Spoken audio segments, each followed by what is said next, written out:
As you already know, this past month has been consumed with the fact that there's something in the sky. Up in the sky, look! It's a bird! It's a plane! It's the balloon. Surveillance balloon. The Chinese balloon. The balloon incident. Where is this balloon? There's the balloon. The balloon was over the United States. It's still up there. Balloon lazily drift over America. It's like seeing a robber on your front porch and inviting him in. This balloon might as well have been shaped as a middle finger. Well, good thing we didn't overreact. This is the most censored news. I'm Lee Camp. By now you know a lot about the Chinese balloon. Wednesday, when President Joe Biden gave the authorization to shoot down this Chinese balloon. Well, I'm sure it couldn't take much to bring down a balloon. Maybe just a blow dart or throw a pine cone at it. The U.S. Air Force launched F-22s out of Langley, supported by F-15s from another location, as well as other aircraft such as tankers. To shoot this down, it was an F-22 that fired an AIM-9 Sidewinder missile, a single shot at the Chinese balloon that took it down. Jesus Christ! Couldn't you just tie an overweight golden retriever to the bottom of the thing? Wouldn't that do it? I mean, did you have to send millions in weaponry after a balloon? By the way, most of our mainstream media covered it. You would think that it was a highly sophisticated piece of equipment able to insert Chinese brain parasites into average American citizens from the sky. But if you read closely, even the Washington Post quoted an anonymous U.S. senior defense official who said the payload wouldn't offer much in the way of surveillance that China couldn't collect through spy satellites, stating, "I wouldn't characterize it as revolutionary." Wait, so it wasn't a revolutionary, dastardly device capable of impregnating American women with Chinese babies? Even the bellicose right-wing think tank, the Center for Strategic and International Studies, which is funded by the U.S. government and weapons industry and is notorious for its anti-China bias, even they called for caution early on, conceding China has not used balloons for spying before, and using a balloon would be a step back. The most likely explanation is that this is an errant weather balloon that went astray. Errant balloon? Went astray? No better than hundreds of satellites China has up there? No, it is revolutionary technology, and it was sent here by the Chinese to get us. That's what I need to believe, because that's what MSNBC and Fox News told me. I leave them playing while I'm taking a deuce. But even the mainstream media, the propaganda for the U.S. state, quietly admitted the balloon had likely been pushed off course by unexpected weather conditions, according to numerous reports in major U.S. media outlets, including the Washington Post and CNN. Okay. So the U.S. government knows this balloon wasn't able to surveil much of anything and was almost definitely not intended to cross the U.S. So why did we shoot it down again? We shot it down because it needed to be shot down. What? Yeah, and I punched a guy in the face because he had one. Would you like a second crack at that answer, Kamala? That balloon was not helpful, which is why we shot it down. Because it's not helpful? Neither are mosquitoes or skin lesions or Tom Arnold. We don't shoot them all with a Sidewinder missile. I mean, there's arguments to be made, but we don't do it.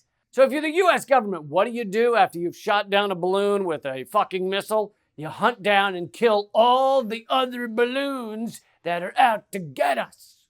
We don't yet know exactly what these three objects were. But nothing right now suggests they were related to China's spy balloon program or that they were surveillance vehicles from any other country. So we know they weren't connected to China or any other surveillance program, but we got them! USA! US... right? I don't really know what's happening right now. Now we have evidence one of the objects shot down was a bottle cap balloon released by an Illinois hobby club. NORAD is saying the FBI has spoken with the hobby club and expects the National Security Council to have more on potentially identifying the objects. NORAD? And the FBI? Tackling the scourge of tweens launching hobby balloons? How much exactly does it cost for the U.S. military to shoot down an 11-year-old's party gift? The Air Force used 2 AIM-9 Sidewinder missiles in the attack, which cost more than $440,000 each and are manufactured by the arms corporation Raytheon. Researcher Stephen Simler estimated that the Pentagon spent around $2 million in this operation to shoot down the hobbyist balloon over Lake Huron. $2 million to kill a balloon that apparently cost roughly $12 to purchase? Duh! I have no joke for that. Just duh! Be the best you can be. Join the U.S. military. When you get back home and tell the local girls you're keeping them safe from balloons, well, let's just say it'll put a lot of backs on mattresses. So if we're now in the habit of shooting down every little balloon in the sky, I hope there aren't any others. Over 1,500,000 balloons going up in the air at this very, very moment. Look at the cloud below. It's completely covering the terminal tower. Look at that. Oh, dear God. I think we're going to need a few more missiles. So as you know, the United States is strong. We are tough. Nothing can faze us. Unless it's a kid's birthday party favor, all right? That gets under our skin. Just wait until an army of piñatas marches over the horizon. Everybody get a golf club. Swing in unison. In unison. There's a lot of other things that have also scared the shit out of the big, tough United States in recent years. In the case of the Russiagate narrative, a meme on Facebook made us poop ourselves. Well, that along with a bot army. It was an army of Russian bots, and there was no way to stop them, except the fact that they didn't, technically speaking, exist. Just recently, we saw the internal emails of Twitter execs in which they said the Russian bot narrative should be called out as the bullshit it is. They didn't call it out because they're cowards, but behind the scenes, they knew it was bullshit. Or in the case of Cuba, there was a sound that we thought might be out to get us. As you probably remember, a few years ago, the U.S. government and the mainstream media created an all-American hysteria when they said U.S. embassy employees in Cuba were possibly subject to an acoustic attack. That's right, a sound gun. And while sound experts were saying such a device was not, physically possible in the physics of the thing, it kept growing anyway. They told us more diplomats were hit than earlier reported. Oh, dear Lord! The country that still has 1950s cars all over the roads clearly has a sonic weapon so sophisticated it's beyond anything we think is scientifically possible. Maybe they made it out of a 1950s Chevy fan belt. Next, the illnesses forced us to evacuate our diplomats. Run for it! There's a sound behind me! But it didn't stop there. Big, tough America was not done being chased around by noises. Next, we expelled Cuba's diplomats. Get the fuck out of here with your sound games! Then scientists studied an audio recording of the sound weapon and found out it was crickets. It was literally a recording of crickets. That's humiliating. That's like being chased out of a country by ladybugs. Nay, the sound of ladybugs. But still, that wasn't enough to stop the hysteria. We just shifted the panic to something new. The New York Times said it's a microwave weapon. That's it. And the hysteria kept escalating until it became time to shoot the Cuban embassy in Washington, D.C. The building. Maybe shooting the building will make us feel safer. A man literally opened fire on the Cuban embassy in Washington, D.C. with an assault rifle. That ought to teach those dastardly Cubans, always making sounds and stuff and things. Yeah. I think this story could literally be in the dictionary next to the word hysteria. And then finally, after years of this utterly false garbage, even the CIA said that Havana Syndrome was not the result of a sustained campaign by a hostile power. Even the king of propaganda, the New York Times, had to admit it. But I gotta say, I respect and love that our corporate media keep all their incredibly false articles up online so that you can check them out right now and see how stupid they look. It's like time traveling through a museum of idiocy. It's really wonderful.